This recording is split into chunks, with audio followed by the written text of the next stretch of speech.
नमस्कार प्यारे श्याम प्रेमियों। कभी आपने महसूस किया है जैसे सब कुछ आपके खिलाफ हो गया हो, जैसे कोई आपको गिराने पर तुला हो।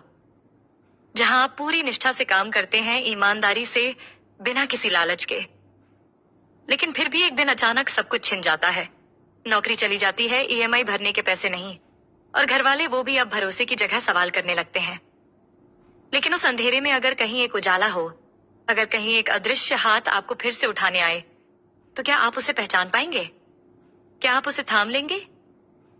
आज की ये कहानी है एक ऐसे ही इंसान की, जिसने सब कुछ खो दिया और एक दिन एक फोन कॉल से, एक टिकट के जरिए खाटू धाम पहुंच गया, जहां उसे एक ऐसा संकेत मिला जिससे न केवल उसका जीवन बदल गया, बल्कि वो ऐसा कुछ कर गया जिसे सुनकर आपके रोंगटे खड़े हो जाएंगे और विश्वास की शक्ति को और मजबूत बना देगी, और बाबा पर विश्वास और भी कई गुना बढ़ जाएगा।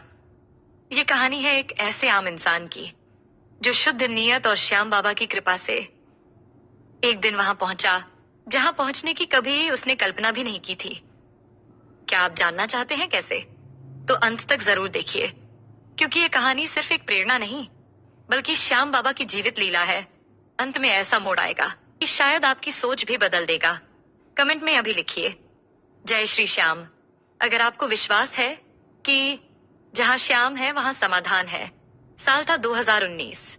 झारखंड के धनबाद के रहने वाले विनोद जी 14 वर्षों से एक प्राइवेट स्टील सप्लाई कंपनी में जूनियर मैनेजर के पद पर कार्यरत थे।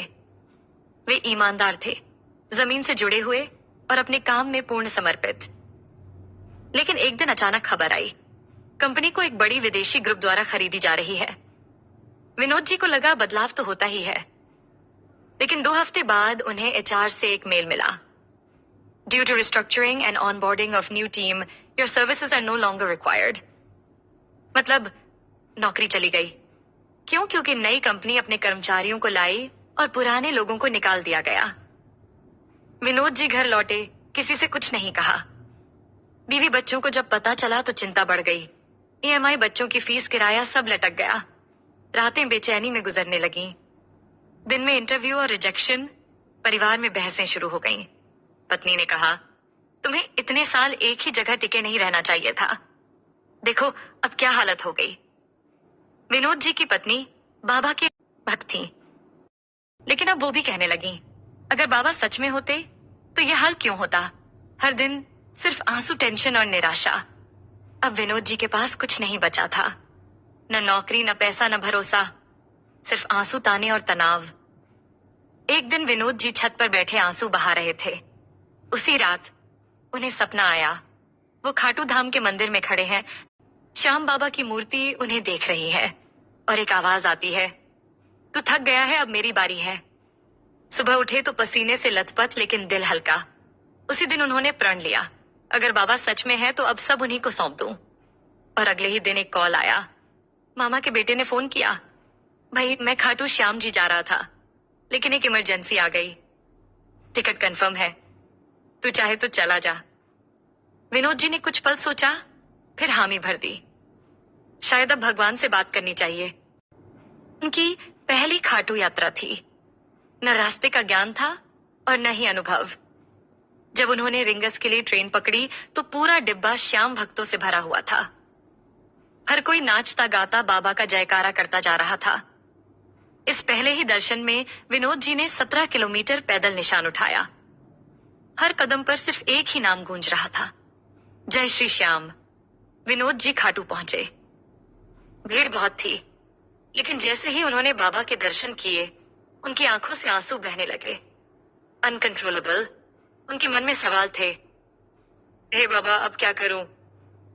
तभी वहां एक अजनबी ने आकर सिर्फ इतना कहा, श्याम बाबा सब देख रहे हैं, अब सब ठीक होगा।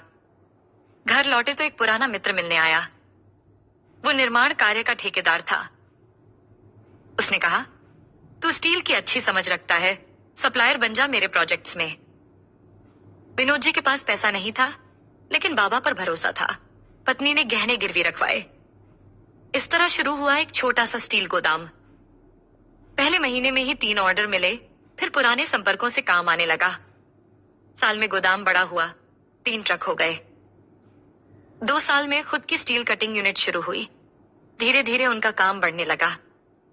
विनोद जी ने अपना पूरा ध्यान बाबा के भजन और सेवा में लगाया। वो हर फैसले से पहले बाबा से प्रार्थना करते। तीसरे साल एक खबर आई। वो पुरानी कंपनी जिसकी वजह से जिंदगी बिगड़ी थी, अब घाटे में थी, इसलिए अब बंद हो चुकी है और उसकी प्रॉपर्टी नीलाम हो रही है। विनोद जी ने बोली लगाई और उसी कंपनी को खरीद लिया। अब उस बोर्ड पर लिखा है श्री श्याम स्टील सप्लायर्स।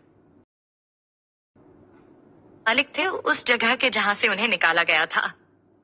विनोद जी की तरह अगर आप भी कभी जीवन में हारे हों, अगर कभी लगा हो कि ईमानदारी बेकार है, तो बस इतना याद रखिए, श्याम बाबा सब देख रहे हैं। जो सच्चे हैं वो भले देर से जीतते हैं, लेकिन जीत उनकी ही होती है। कभी कभी भगवान हमारे जीवन में तूफान इसलिए लाते हैं क्योंकि वो हमें किसी ऊंची उड़ान के लिए तैयार कर रहे होते हैं।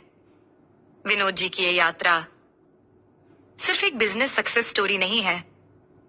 ये एक सबूत है कि जब इंसान हार मान ले, तब श्याम बाबा खुद उसकी नाव खेते हैं। वो ईमेल जो विनोद जी को तोड़ गई थी, वही एक मोड़ बन गई उनके जीवन की। जब जिंदगी आपको धक्का देती है, जब हर रास्ता बंद हो जाता है, जब आप अकेले पड़ जाते हैं, तब कोई और नहीं आता। तब सिर्फ एक ही नाम साथ देता है, श्याम बाबा। विनोद जी की कहानी ये नहीं बताती कि कैसे पैसे आए, बल्कि ये सिखाती है कि जब इंसान टूट जाता है और फिर भी बाबा को याद करता है, तो बाबा सिर्फ सहारा नहीं देते, वो पूरी जिंदगी को बदल देते हैं। जिस दरवाजे से उसे निकाला गया था, कुछ सालों बाद उसी दरवाजे पर उसका नाम चमक रहा था।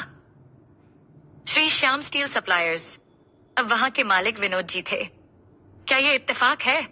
नहीं, ये सिर्फ और सिर्फ श्याम बाबा की लीला है। और यही तो उनकी पहचान है। वो वहां मिलते हैं जहां कोई उम्मीद नहीं होती। वो वहां उठाते हैं जहां सबने छोड़ दिया होता है। वो वहां रास्ता दिखाते हैं जहां अंधेरा ही अंधेरा हो। और इसीलिए तो कहते हैं, हारे का सहारा बाबा श्याम हमारा।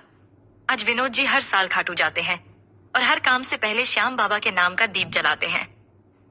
अगर आज आप भी किसी संघर्ष से जूझ रहे हैं, अगर आपकी भी आंखों में आंसू हैं, तो याद रखिए, श्याम बाबा सब देख रहे हैं। हर आंसू, हर सवाल उन तक पहुंचता है और सही वक्त पर जवाब भी देंगे। बस उनके चरणों में सिर रखिए और फिर देखिए कैसे नामुमकिन भी मुमकिन हो जाता है। अगर आपको ये कहानी प्रेरणादायक लगी हो या आपके दिल को छू गई हो, तो वीडियो को शेयर कीजिए, कमेंट में लिखिए जय श्री श्याम। सब्सक्राइब कीजिए श्याम लीला चैनल को, जहां हम लाते हैं बाबा के ऐसे सच्चे और चमत्कारी अनुभव जो सिर्फ कहानियां नहीं, बल्कि विश्वास की जीती जागती मिसालें हैं। क्योंकि जहां श्याम है वहां समाधान है। जय श्री श्याम।